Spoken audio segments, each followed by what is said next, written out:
Hi masters, అందరికీ నా హృదయపూర్వక సుమాంజలిలు. పత్రిజీ మాస్టర్ చెప్పిన సమాధానాలు ఈరోజు చివరి రోజు. ధ్యానం అంటే ఏమిటి? సూక్ష్మ శరీరాది సముదాయంలో యానం. ధ్యానం ఎందుకు చేయాలి? సూక్ష్మలోకాలను తెలుసుకోవడం కోసం. ధ్యానం వల్ల లాభాలేమిటి? అనుక్షణం భోగం. ఆత్మ అంటే ఏమిటి? నేను అన్నదే ఆత్మ. ఆత్మజ్ఞానం అంటే ఏమిటి? సూక్ష్మ శరీరాది సముదాయ అనుభవం. జీవాత్మ అంటే భౌతిక శరీరంలో ఉన్న ఆత్మ. పరమాత్మ అంటే పరమ ఉత్కృష్టమైన ఉన్నతిని సాధించిన ఆత్మ.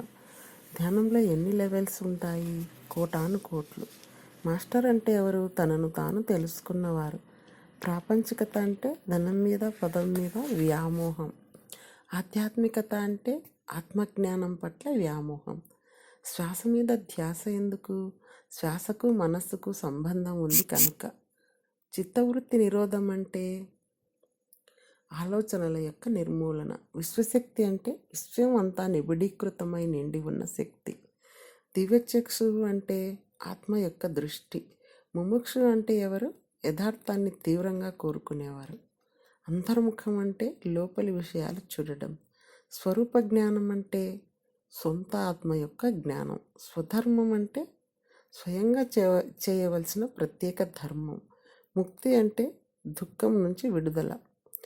ఆత్మప్రజ్ఞ అంటే ఆత్మ యొక్క ప్రత్యక్ష పరోక్ష మహా అనుభవం. సత్యమైనది ఏది?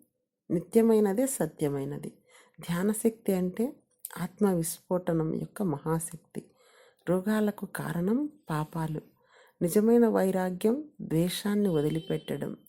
సర్వధర్మాన్ పరిత్యజ అంటే సర్వపరధర్మాన్ పరిత్యజ. నిర్వాణం అంటే ముక్తి, దుఃఖం నుంచి విడుదల.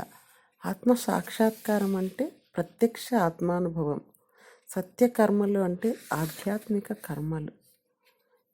ఇంతటితో పత్రిజీ మాస్టర్ చెప్పిన సమాధానాలు సమాప్తం. Thank you.